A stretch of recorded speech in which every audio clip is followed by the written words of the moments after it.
What's the story, everyone? Welcome back to Gaelic Games Fan TV. How's the form? How are we all getting on? So in this video, we're going to be doing a football power rankings and ranking the best 32 teams in Gaelic football as of right now. Looking at all the counties, 31 counties who play senior Gaelic football because Kilkenny prefer to play hurling and sit on the beach. And we're not going to be putting New York in this video as well because we only have one game to go off of. And I know there might be some native New York fans who are walking through Times Square right now and probably want to throw their phone on the ground, but yeah, they're not going to be included. They are going to be included this weekend, and to be fair, they were also recently included in the Laois Cup, which was a little bit controversial. But anyway, not for today's video. We're going to be doing the football power rankings. There are 4 games that are taking place this weekend, and we did discuss them in the preview show during the week, so do make sure to check that out. We also discussed the 2026 football championship structure, myself and Matthew Hurley, and trying to kind of piece the puzzle together of the structure for next year, which is going to be interesting. But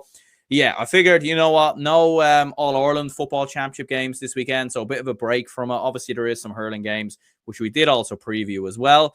But I thought, you know what, let's do a football power rankings. Why not? It's Friday, so fuck it, let's do it. As I said, we're going to be ranking 32 teams. London are included in this as well. So 31 counties in Ireland, and then of course London as well. So without further ado, let's do it. Let's crack into it. 32, Waterford. Look, Waterford, it's just, without sounding like Ange Postecoglou, it's just who they are. You know, it's who we are, mate. You know what I mean? It's what we do. Like for Waterford, they had a bit of progress last season, to be honest with you, under Paul Shanky. They beat Tipperary a couple of times, but they haven't really been able to kind of probably progress the way that they want. What I would notice from Waterford, and obviously we don't get to see very much of Waterford football play.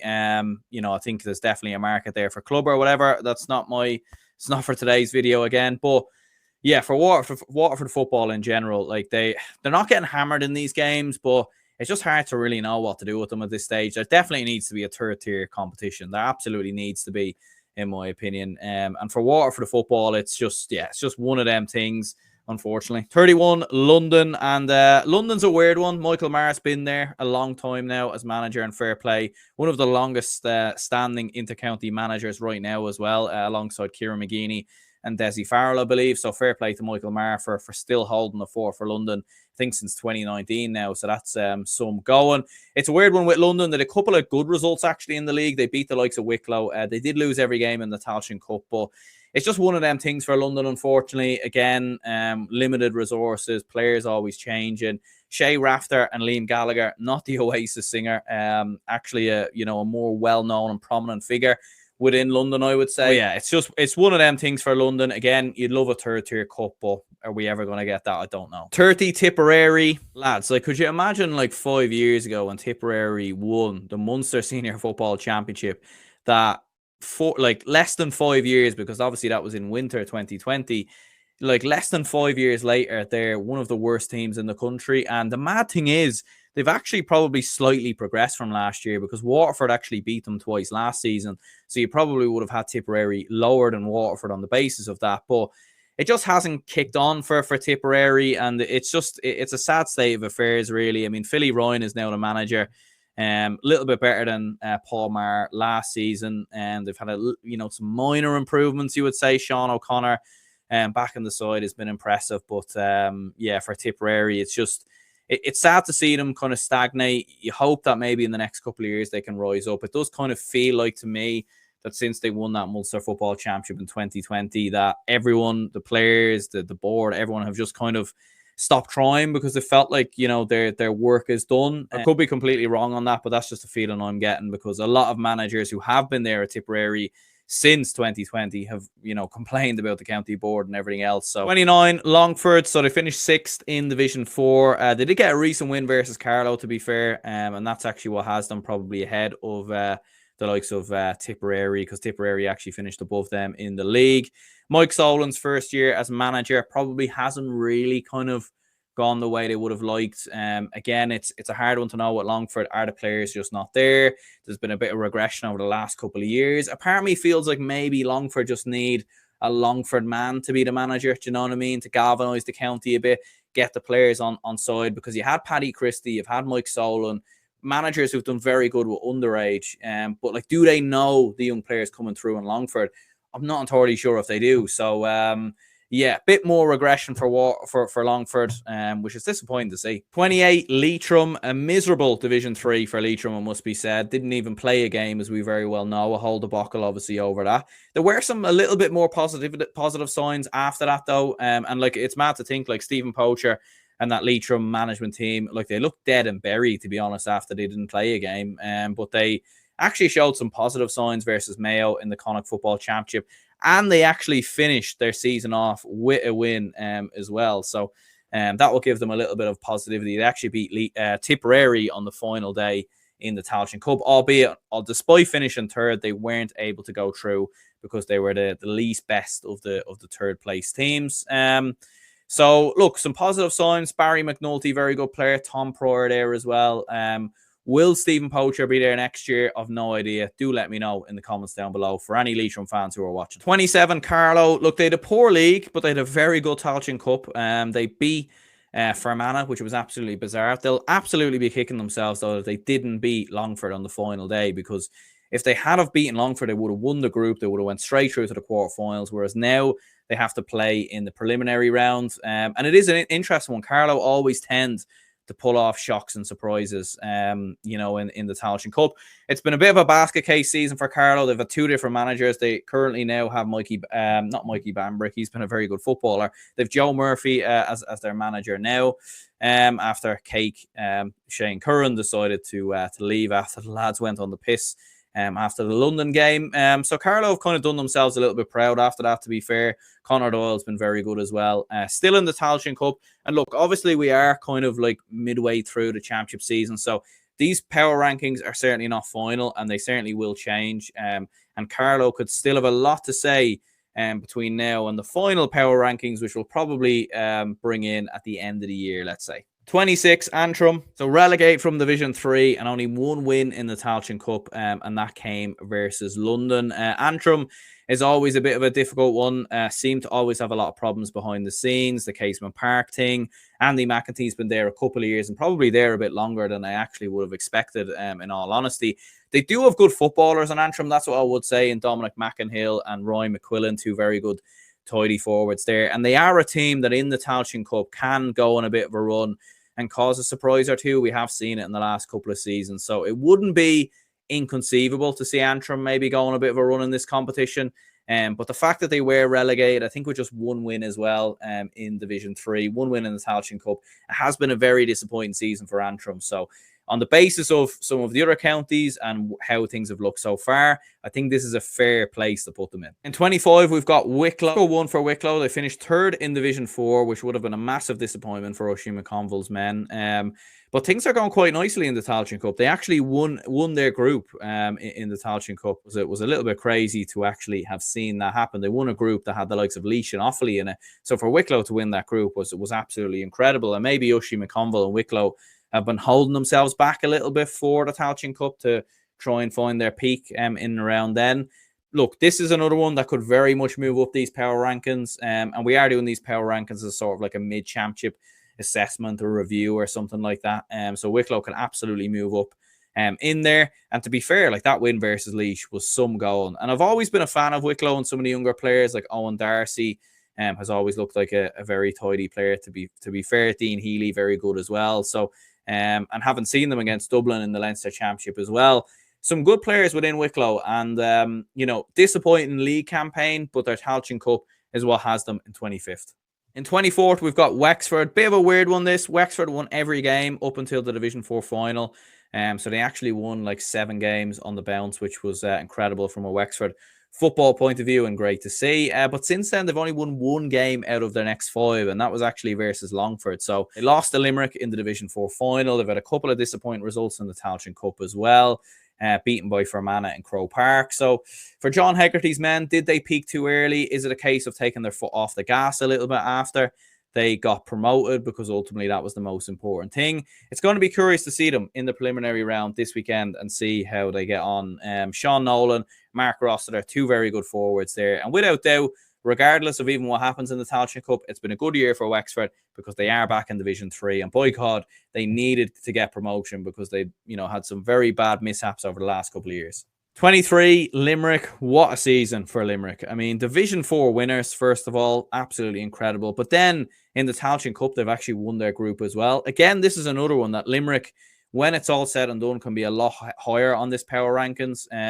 But again, it's a hard one to judge because we haven't seen them we've seen them against Westmeath, who albeit are one of the contenders, but how much further can they go? I think they're definitely a dark horse in this Tailteann Cup. Whether they can actually go and win it, I'm not entirely sure, but you've got Ian Corbett back in the side, Danny Neville, and without question, Jimmy Lee is getting a kick out of his side. And, it's taken a bit of time. It's taken a bit of a while, but Limerick are improving. And without question, they're going to be a tough team to beat in this Tailteann Cup. 22, we've got Laois. Mixed year for Laois, 6th in Division 3. But that massive win versus Offaly is, for me, what has them above Limerick. Some would say that Limerick maybe should be ahead of Laois.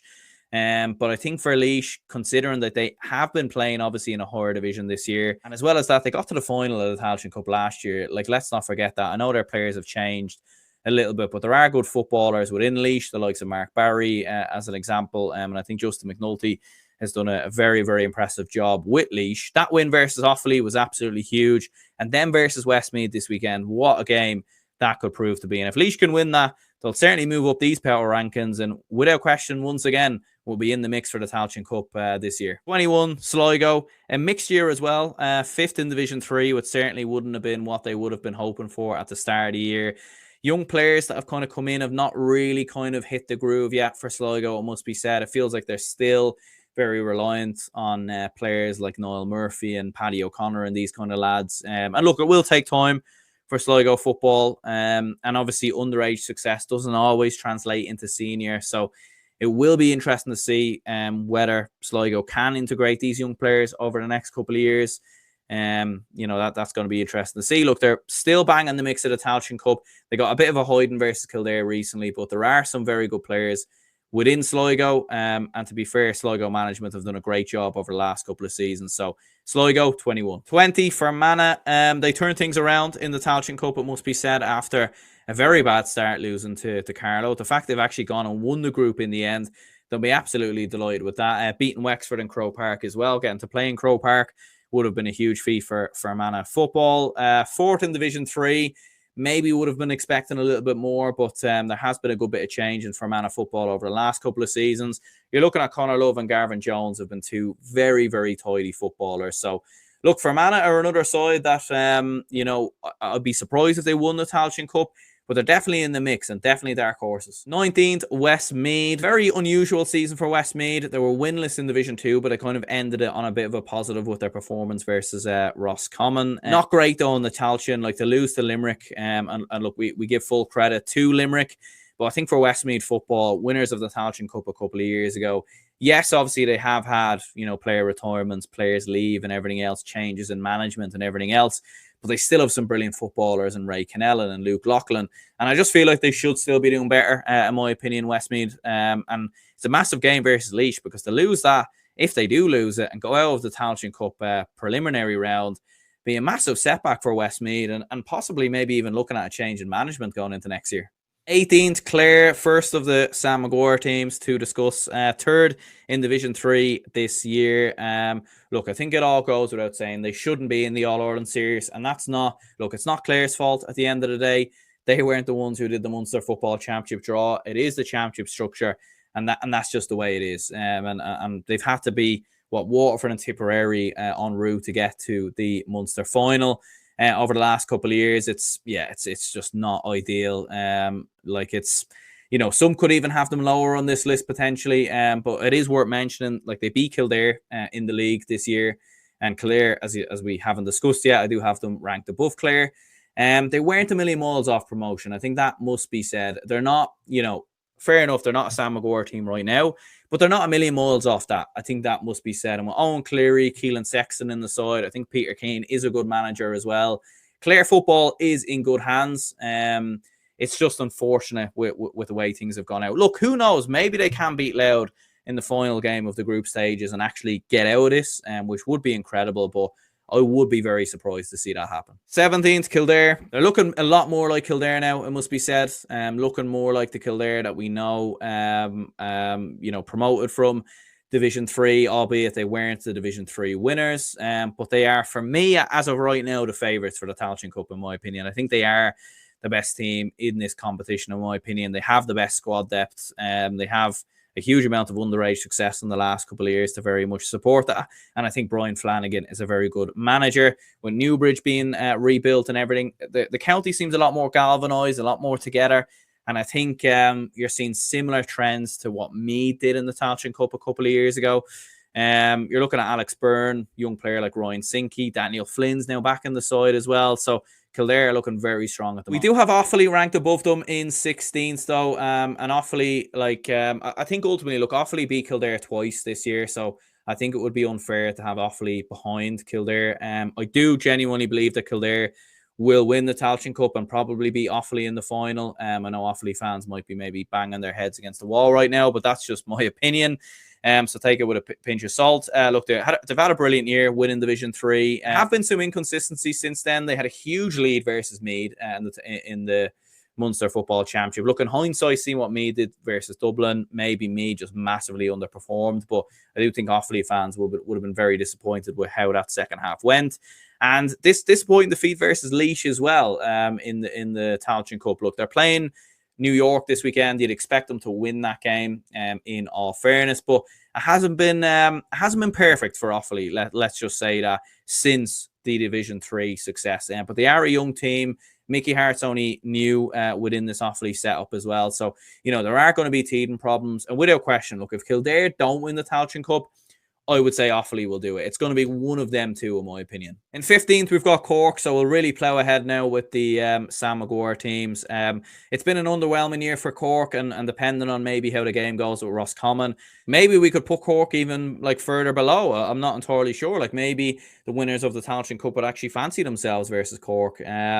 Look, Cork perform when they play Kerry to a certain extent, but aside from that, it's just been very up and down, in my opinion. You've had Brian Hurley coming in and out. You've got Mark Cronin, who's looked very solid. Brian O'Driscoll's had some brilliant performances, but then has gone missing in games. It just doesn't feel like it's working for John Cleary. And for Cork, I'm not a big fan of them right now. I won't go as far as what Joe Brawley said, to be fair, where I think he said that they genuinely shouldn't bother. I wouldn't go as far as that. That's just sensationalism and everything else. Cork have got a big pool of players to choose from, and I think next year they can get their act together and improve. I'm just not sure about things under John Cleary right now. That's just my opinion. 14th, we've got Down. It's a bit of a weird one. Down were relegated from Division 2, and the other team who were relegated from Division 2 in Westmeath are way further back. But Down were in the Tailteann Cup or in the All-Ireland series on the basis that they won the Tailteann Cup last year.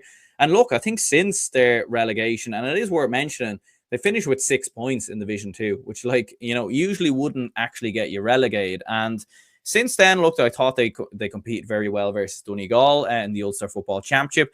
They've beaten Louth, and they've obviously gone and beaten Clare, giving them an absolute hiding as well in the All-Ireland series. So Down football's on is positive right now. And maybe you could argue they could actually go a little bit further ahead in the power rankings. It'll be very interesting to see how they get on against Monaghan in 2 weeks' time. But look, Conor Laverty's doing a great job with Pat Havern, with Danny McGill, Micheál Rooney, these lads, Oren Murdoch, some very good footballers within Down right now. And I'm curious to see how far Conor Laverty can actually take them, in my opinion. What is the ceiling for this Down football team? And I would be curious to know, any Down fans watching, do let me know in the comments, the answer to that question as well. 13, Cavan. Cavan's a weird one as well. Some could argue Down should be above Cavan, but again, Cavan did beat Mayo, and I think recency bias is a thing. And look, we're looking at their performance recently versus Donegal. They had a mixed league overall, happy to stay up, but at the same time not really pushing for promotion. They had that big win versus Mayo and they were brilliant, but a big loss versus Donegal. You don't really know what you're going to get with Cavan at the best of times. They're mad as a box of frogs. You've got Cormac O'Reilly, Keane Madden, Paddy Lynch back in the side as well. Raymond Galligan, whatever you think about him, has definitely got a kick out his Cavan team, no doubt about that. And it's a weird one. Cavan could regress further back with these power rankings, depending on how the game goes versus Tyrone. Maybe they could even be further ahead. So, it's been a very mixed bag season for Cavan, it must be said. 12th, we've got the Rossies. Hard to know if they are actually progressing under Davy Burke. I'm not sure about them, to be honest with you. A bit like Cork as well. I feel like Davy Burke, they just seem very predictable in the way that they play football and the way that they move the ball.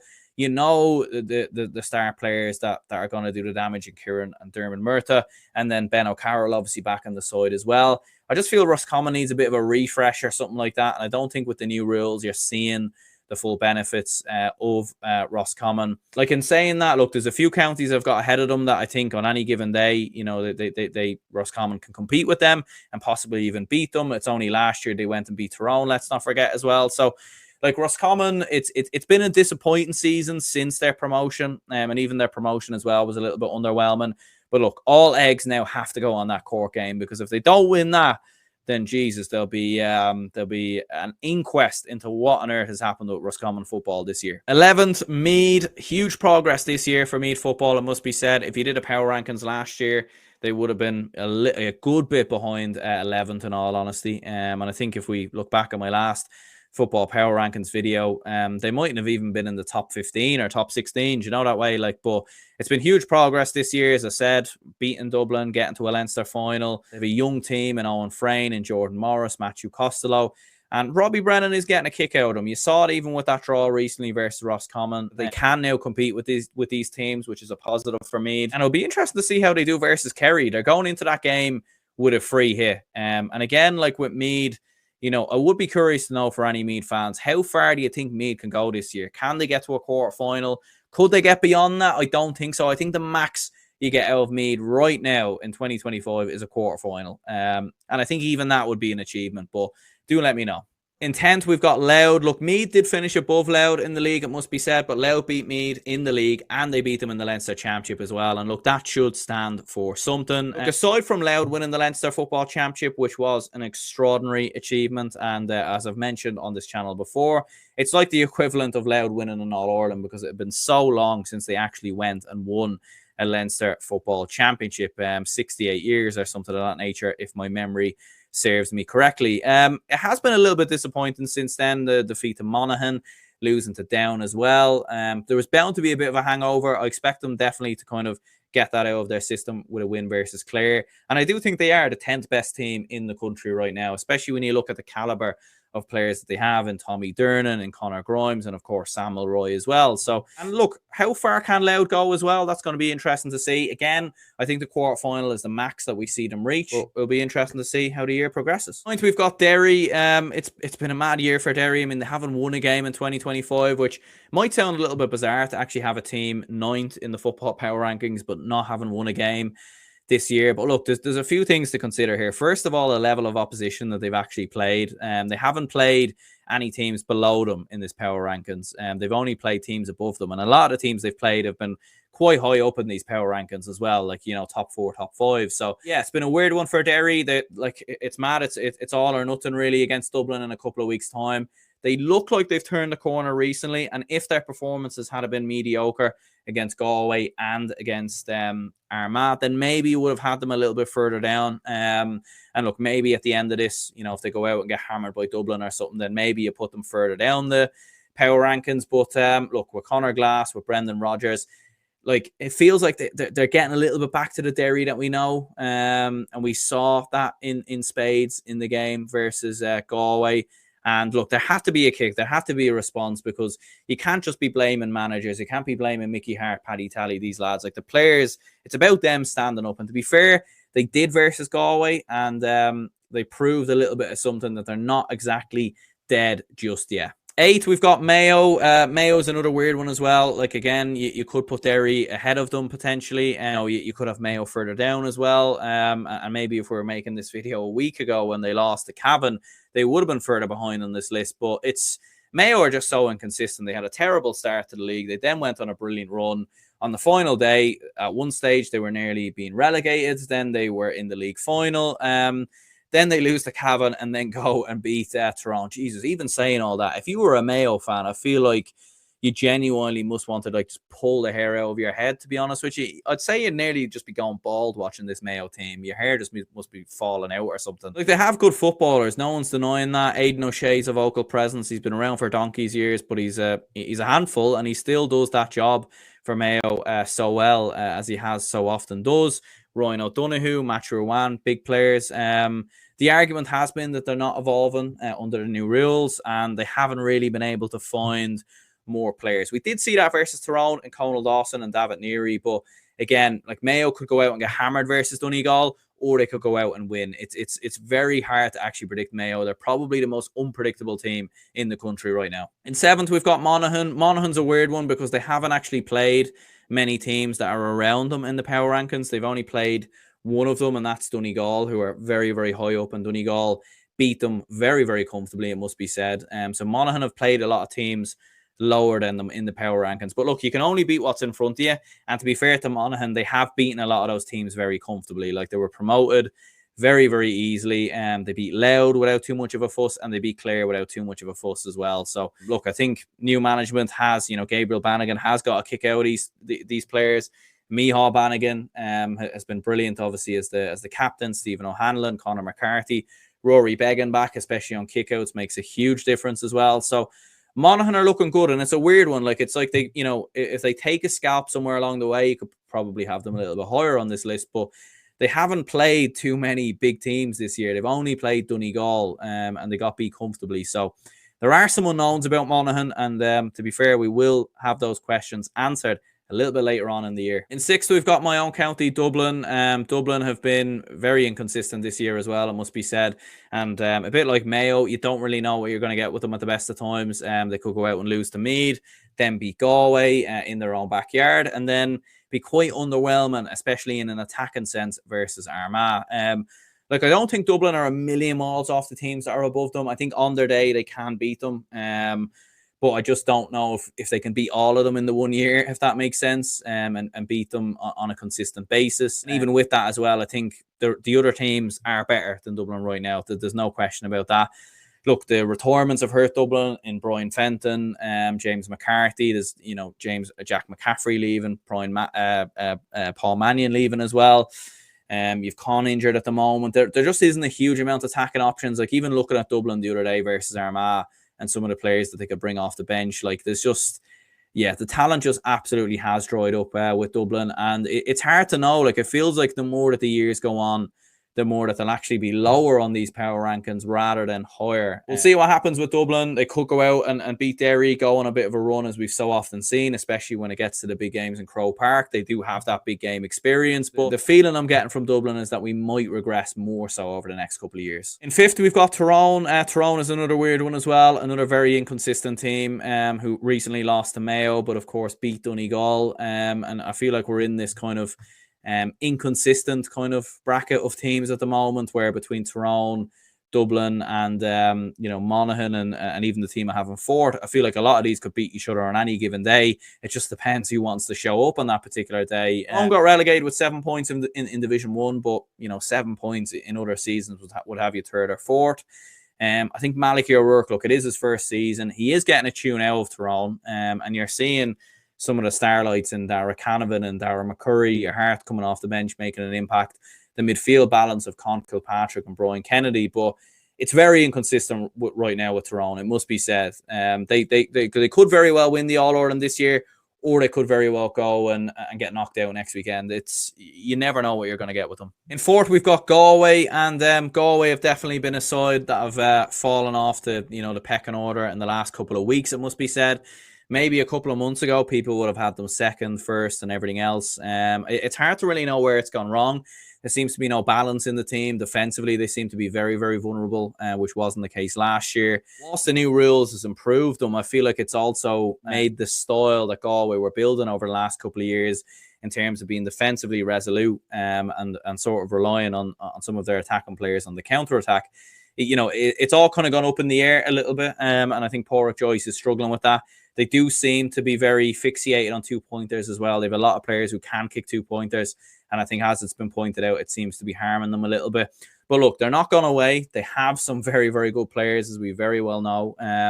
They've been to 2 of the last 3 All-Ireland finals. I've backed them to win the All-Ireland earlier in the year. Would I keep that same opinion right now? Probably not, in all honesty. I think I've seen a bit too much vulnerability, but with players like Shane Walsh, Matthew Tierney, Paul Conroy, Robert Finnerty, Damien Comer, if he's fit, Absolutely, they can do it. I've no doubts about it. It's just whether they can get out of this little bit of a slump that they're on right now. In third, we've got Kerry. Now, I know a lot of people will be thinking straight away that Kerry should be number one and that Kerry should be, top of this list and everything else. They won the league. They've been the most consistent team, it must be said, so far this year. But they haven't played, the opposition of teams that they faced hasn't been of the caliber of the other two in Donegal and Armagh that I haven't mentioned yet. I think with Kerry, in my opinion, we have seen vulnerabilities with them. We've seen Cork kind of take a little bit of chinks out of them, and I don't think this Cork team are particularly brilliant. Look, attacking wise in David Clifford, Sean O'Shea, I think Joe O'Connor around midfield has been outstanding as well. But I think there are defensive vulnerabilities right there, and I don't think this Kerry team are as good as what people are making them out to be, in my opinion. Look, they are one of the favourites, but I think some people are saying that they're nailed on favourites, that they're number one and clear and above everyone else. I just don't agree with that, in my opinion. Look, they're in the mix. They're certainly one of the contenders, but they're not the best team in the country right now, in my opinion. I think both Armagh and Donegal have proven a little bit more. And look, it will be interesting to see with Kerry when they do face a Donegal, when they face an Armagh, when they face a Tyrone, how they do deal with playing those teams. Because I don't think you can compare it with the league, to be honest, because I think a lot of teams, as we saw, didn't really care too much about the league. And let's not forget, Kerry had some disappointing in the league as well. So definitely still in the mix, though. Definitely still very dangerous. And with players like David Clifford and Sean O'Shea, and if Paddy Clifford gets back fit, then they're a match for anyone. Then we move into the top two between Donegal and Armagh. I'm going to be honest, very, very hard to split either one of these two counties, to be honest with you. Donegal won the Ulster final, but only narrowly. I think Donegal I'm going to put in second. And I know that might sound bizarre. Yes, they won the Ulster Championship and everything else. And they had a strong league and everything else. Like, very little between them and Donegal and Armagh, must be said. Like, they could play each other in an All-Ireland final this year. It could go to a replay and maybe even beyond that. Who knows? Look, we'll get on to why I think Armagh first in a moment. But look, Donegal, it must be said, are very, very good football team. I mean, with Michael Murphy back in the side, he's brought them on another level. The Jim McGuinness factor, as we very well know, his second year, he tends to lead teams to win in the All-Ireland. I think the reason, though, why I do have them second is, first of all, that defeat to Tyrone showed a little bit of, it showed that they're not exactly perfect. And I think with Armagh, with Rian O'Neill back as well, I think that will just make a bit of a difference. And I think Armagh's panel and squad overall is just a little bit stronger, in my opinion. I think defensively, they're a little bit more sound. I think they have more players who can kick 2-pointers now as well with Rian O'Neill. Like, you're looking at the depth of the squad as well. The fact that you can bring Stephen Campbell, Joe McElroy, Oisin O'Neill, all these lads like off the bench is quite incredible, to be honest with you. And we haven't even seen the best of Conor Turby yet, in my opinion, in an Armagh jersey this year. So I still think they're a little bit better. I know Donegal have got a very, very good record against them, and people would instantly go for Donegal to be number one. But I think in Croke Park, Armagh can do it. And Armagh have done it in Croke Park. Look, they won the All-Ireland last year. They beat Dublin very recently as well. I do think right now, and look, I stand with my opinion a couple of days ago when I talked about Armagh being All-Ireland favourites. I think they are the front runners right now, in my opinion. I think they are the team to beat. They are the number one team, in my opinion. People might say, look, they were, Dublin created a lot of chances against them in Croke Park, a lot of opportunities. But for me, that was more Dublin panic shooting and rushing chances and everything else. I think Armagh from 1 to 15, with Rory Grugan, with Rian O'Neill, with defenders like Barry McCambridge and Aidan Forker, and a brilliant goalkeeper in Ethan Rafferty as well, who can do damage going forward, but also from kickouts. I think they are the most complete team. Let's not forget as well, Donegal have a big injury right now in Sean Patton, and I think that is hampering them ever so slightly as well. So that's why I've got Armagh first. But look, it's very, very close. And honestly, between Armagh, Kerry, and Donegal, genuinely do believe like any of them can beat anyone on any given day. And you could make a case for anyone right now. And to actually sit here and call it. It takes a brave man, to be fair, because it's very, very hard to call. Let me know in the comments your football power rankings. As I said, just a bit of crack, just a bit of fun this video. Don't get too offended.